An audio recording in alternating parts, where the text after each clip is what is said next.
Bonjour à vous, donc aujourd'hui nous allons poursuivre notre étude qui s'intitule Les promesses, les bénédictions et les cadeaux de Dieu. Nous allons passer par une phase un peu particulière, il va falloir parler de choses ténébreuses pour comprendre ce que Dieu nous a donné à nous, enfants de Dieu, et comprendre comment nous allons utiliser ce que Dieu nous a donné pour pouvoir œuvrer pour lui et apporter des âmes à l'Éternel. Nous allons commencer par un reproche que Jésus lui-même a fait à ses disciples. Il ne l'a pas fait aux pharisiens, il l'a fait à ses disciples. Nous allons dans Luc 9, 41. « Race incrédule et perverse, répondit Jésus, jusqu'à quand serai-je avec vous et vous supporterai-je? Amène ici ton fils. » Jésus s'adresse à ses disciples, à ses apôtres qu'il a lui-même nommés, qu'il a lui-même conduit à lui. Il est allé les chercher. Ça fait quelque temps qu'il travaille avec eux. Il leur a expliqué ce qu'ils devaient faire. Aller 2 à 2 pour chasser les démons, guérir les malades. Il leur a expliqué que s'ils allaient à un endroit qu'ils n'étaient pas accueillis, il fallait qu'ils secouent la poussière de leurs pieds en sortant du village. Il leur avait donné pas mal d'explications et là ils reviennent en disant à Jésus: cette personne, nous n'avons pas pu chasser le démon qui est en lui. Et là Jésus se fâche d'une certaine façon en leur disant: mais que faites-vous? Vous ne comprenez rien, vous ne comprenez pas ce qu'il se passe. Maintenant, je vais vous expliquer ce qu'il se passe et je vais vous expliquer pourquoi les apôtres n'ont pas pu chasser le démon dans le fils de cet homme. Dans l'étude qui s'intitule « L'oignon », nous avons vu ensemble que nous nous convertissons, que le Saint-Esprit entre en nous, que nos péchés ont été cloués à la croix, mais que notre caractère, nos habitudes, nos façons de penser, toutes ces choses restent après la conversion. Tout au long de notre vie, le Saint-Esprit va travailler au plus profond de nous pour pouvoir enlever nos habitudes, les transformer, notre caractère, le transformer, nos pensées. C'est très important parce que des pensées sortent beaucoup de choses négatives qui produisent des choses négatives. Et là, le Saint-Esprit, tout au long de notre vie, souvenez-vous, je vous l'ai expliqué, étape après étape, épreuve après épreuve, va venir transformer notre être humain. Ici, qu'est-ce que Jésus reproche à ses disciples? Il leur a dit: ça fait quelque temps que vous êtes avec moi, mais vous avez au fond de vous toujours ce caractère, entre guillemets, humain.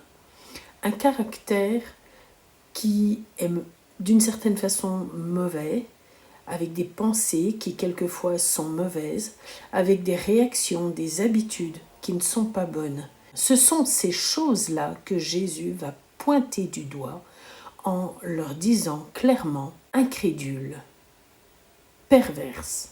Ce sont des mots qui sont très forts. Et pourtant, Jésus les utilise pour ses disciples. Imaginez pour nous ce qu'il en est. Rien n'a changé depuis, nous sommes des êtres humains, aussi vrai que les apôtres étaient des êtres humains, et nous avons ces comportements qui sont là. Chacun a les siens selon le caractère qu'il s'est forgé tout au long de sa vie, selon son histoire, et ainsi de suite. C'est ce que nous avions vu les études précédentes. Maintenant, nous allons voir quels sont les différents caractères que Jésus et surtout la parole dépeint comme étant vraiment détestés, non approuvés, bannis par l'Éternel.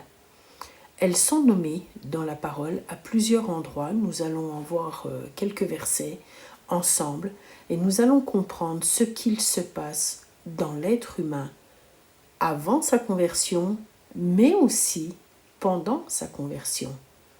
Voici le premier verset. Nous sommes dans Éphésiens 3. Donc ce verset, comme les autres que nous allons voir, nous donne une liste de caractères que la parole rejette complètement. Que l'impudicité, qu'aucune espèce d'impureté et que la cupidité ne soient pas même nommées parmi vous, ainsi qu'il convient à des saints. Là, on a déjà une bonne brochette de comportements à ne pas avoir. L'impudicité, tout ce qui est en rapport avec la sexualité. Une sexualité qui n'est pas comme l'Éternel l'a instaurée entre un homme et une femme pendant le mariage. Tout ça, c'est inclus dans ce mot impudicité. Il parle de pensée impure, de vie impure. Il parle également de cupidité. La cupidité, c'est l'amour de l'argent. Mais c'est plus fort que ça. C'est-à-dire que c'est l'amour de l'argent au point d'en vouloir tout le temps. Et ça va très loin parce que quelqu'un qui a vraiment l'amour de l'argent peut avoir des actions et des actes qui peuvent être très violents parfois. Nous poursuivons avec le verset suivant. Éphésiens 5,5. Car, sachez-le bien, aucun impudique ou impur ou cupide, c'est-à-dire idolâtre, n'a d'héritage dans le royaume de Christ et de Dieu. Que personne ne vous séduise par de vains discours, car c'est à cause de ces choses que la colère de Dieu vient sur les fils de la rébellion. Ici, dans ce verset, on a rajouté l'idolâtrie. Malheureusement, sans qu'on s'en aperçoive, certains enfants de Dieu sont encore idolâtres. Il parle également de vains discours. Nous sommes souvent et malheureusement séduits par des discours qui nous amènent à penser autrement, à voir autrement, et sans qu'on s'en aperçoive, on va vers d'autres choses qui nous éloignent de Dieu. Parfois, on appelle ça de la perversité. Nous poursuivons avec le verset Galates 5, 21. L'envie, l'ivrognerie, les excès de table et les choses semblables, je vous dis d'avance, comme je l'ai déjà dit, que ceux qui commettent de telles choses n'hériteront point le royaume de Dieu. C'est très fort.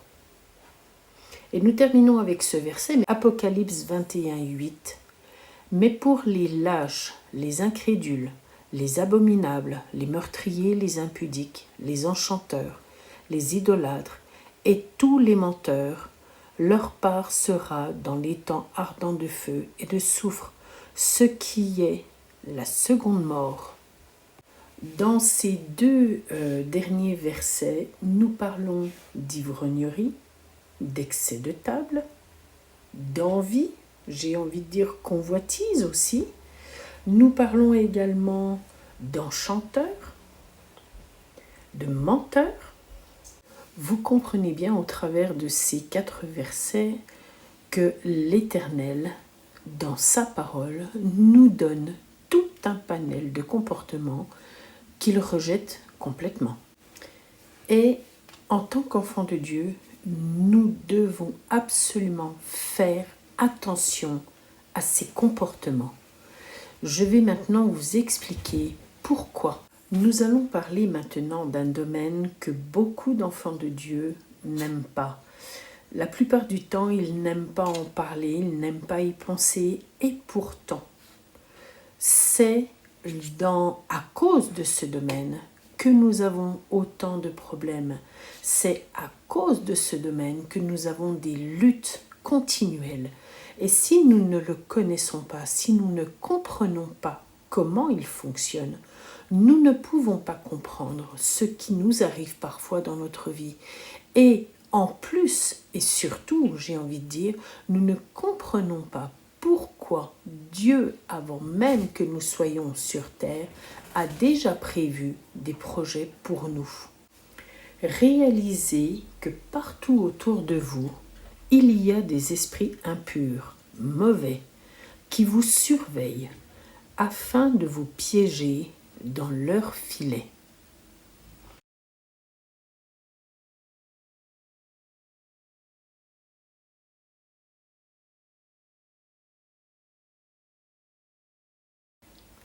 Qui s'intitule Le voyage de Chihiro.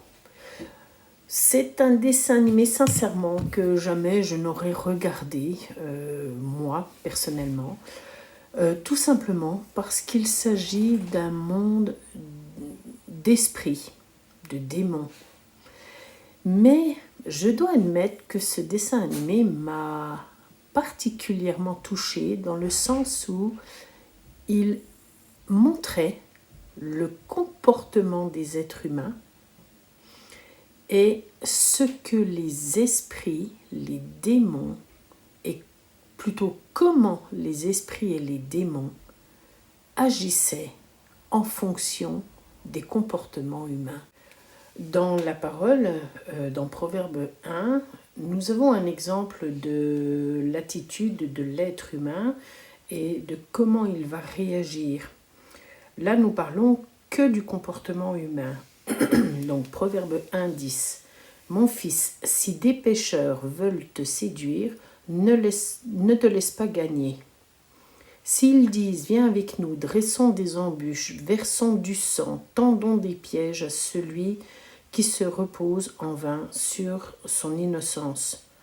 Engloutissons-les tout vifs, comme le séjour des morts, et tout entier, comme ceux qui descendent dans la fosse. Nous trouverons toutes sortes de biens précieux, nous remplirons de butin nos maisons. Tu auras ta part avec nous, et il n'y aura qu'une bourse pour nous tous. Justement, dans ce dessin animé de Chihiro, nous voyons une famille qui entre dans un lieu un peu particulier. Tout devient bizarre du moment où ils rentrent dans ce lieu. Les parents, à un moment donné, veulent manger. Enfin, ils découvrent de la nourriture. Et il se trouve que le papa est un peu particulier, il veut manger, il ne s'arrête pas de manger. Et là, il trouve de la nourriture. Le lieu paraît désert au début du dessin animé. Et donc ce papa trouve de la nourriture et il mange, il en propose à sa femme. Et il se trouve que dans ce dessin animé, les parents se transforment en cochons. Et tout est transformé, tout est devenu ténébreux à partir de ce moment-là. La nuit tombe et donc la petite fille qui s'appelle Chihiro découvre tout un monde de ténèbres avec des esprits qui la regardent en permanence. Elle marche dans la rue et de chaque côté, allez, on va dire en gros tous les 10 mètres, il y a un esprit mauvais, une entité noire qui est là et qui l'observe.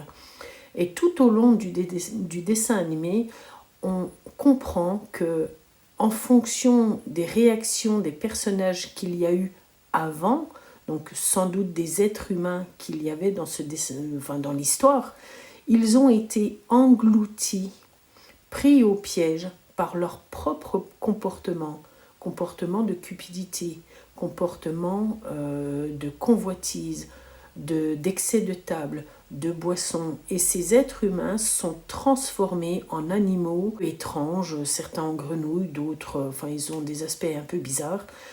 Et en fait, on découvre que les esprits n'ont eu qu'une seule chose à faire, c'est les piéger dans leur propre comportement, les attirer à eux en fonction de leurs pensées, de leur manière d'être, de leur habitude, et ainsi de suite. Et j'ai trouvé ce dessin animé très intéressant parce que déjà, on montre le côté que tous les enfants de Dieu ne veulent pas voir. On montre cet aspect ténébreux qui nous entoure. Et je veux insister sur ça aujourd'hui parce que nous avons autour de nous, tout être humain a autour de lui des esprits, des démons qui l'entourent et qui n'attend qu'une chose, un faux pas de la personne, un excès, une convoitise, cupidité, impudicité, excès de table, ivrognerie et ainsi de suite. Ces esprits sont là et ils attendent pour pouvoir piéger la personne et la conduire jusqu'au bout de son comportement, l'engloutir complètement dans ce comportement. Sachez que partout autour de nous, il y a ces esprits impurs qui sont là. Satan n'est pas comme Dieu. Il n'est pas partout dans le monde. Par contre, il a avec lui toute une armée d'esprits, de princes de ce monde, de démons qui sont là. Toute une armée qui est là et qui travaille pour lui. Et bien sûr, pour les conduire à la perte des êtres humains. Ça, c'est le projet de Satan, c'est de perdre le plus possible d'êtres humains. Mais si nous, en tant qu'enfants de Dieu, nous agissons comme des personnes qui ne sont pas converties, à quoi bon, j'ai envie de dire, d'avoir été convertis? Alors, je n'aime pas dire ce que je dis là. Il faut quand même juste se dire qu'en tant qu'enfants de Dieu, nous sommes dans la main de Dieu. Et lorsque nous tombons dans la main de Dieu. Ça, c'est vraiment l'espérance et la plus grande victoire que nous avons eue grâce à la croix. Mais malgré tout, l'ennemi essaye toujours et essayera toujours de nous faire tomber pour nous empêcher d'agir comme l'Éternel nous le demande, pour nous empêcher de prendre les fameuses promesses, les bénédictions, les cadeaux que Dieu a prévus pour nous empêcher d'entrer dans les projets que Dieu a formés sur nous. Et c'est pour cela que j'insiste aujourd'hui dans cette étude sur ce monde spirituel qui nous entoure et il faut le réaliser. Il y a des esprits qui sont là pour tout ce qui est convoitise. Il y a des esprits qui sont là pour tout ce qui est cupidité et amènera la personne jusqu'à l'excès. Il y a des esprits qui sont là pour les meurtres, pour tout ce qui est sexualité. Et lorsqu'ils ont ciblé une personne, elles vont jouer avec. Alors lorsqu'on n'est pas enfant de Dieu, les esprits entrent dans la personne. Lorsqu'on est enfant de Dieu, ces esprits rôdent autour de nous. C'est écrit dans la parole. Satan rôde autour comme un lion rugissant pour voir qui il va faire tomber. Mais si, jour après jour, et c'est ce que nous avons vu dans la première partie de cette étude, et c'est ce que nous avions vu aussi dans l'étude intitulée L'oignon, si jour après jour nous laissons l'eau vive couler en nous, nous régénérer, nous transformer, éliminer ces mauvais comportements, ces mauvaises habitudes, ces pensées qui ne sont pas de Dieu, si tout doucement nous laissons le Saint-Esprit agir en nous, nous allons pouvoir tout doucement faire fuir l'ennemi. Parce que l'ennemi n'aime pas les enfants de Dieu. L'ennemi fuit l'enfant de Dieu. Pourquoi? Parce qu'il a avec lui la parole. Et n'oubliez pas, lorsque Jésus a été attiré dans le désert pour être tenté par Satan, Jésus a répliqué systématiquement « Il est écrit ». C'est ainsi que nous devons faire. Lorsque nous avons une attitude de convoitise, nous devons le dire. Il est écrit dans Éphésiens ou dans Apocalypse que ces personnes ne seront pas dans le royaume de Dieu. Donc, je n'agirai pas de la sorte et Satan, tu retournes au désert. Si nous avons un esprit de cupidité qui vient nous chatouiller, entre guillemets, pour nous conduire dans des pensées d'argent et encore de l'argent et toujours de l'argent, nous devons agir et lui rappeler, il est écrit. La parole a dit qu'il fallait être humble. qu'il fallait se contenter de ce que nous avions. Il a même dit à ses apôtres, ne prenez ni sac, ni tunique, rien du tout, et partez 2 à 2 pour travailler pour mon œuvre. C'est très important de rappeler à l'ennemi systématiquement ce qui est écrit dans la parole. Je vais m'arrêter là pour aujourd'hui et je vais expliquer dans la suite ce que nous devons faire et comment nous devons agir en tant qu'enfants de Dieu et comment faire fuir l'ennemi à partir de la parole, bien évidemment. Je vous dis à très bientôt, je vous remercie de m'avoir écouté et que l'Éternel vous bénisse. À bientôt.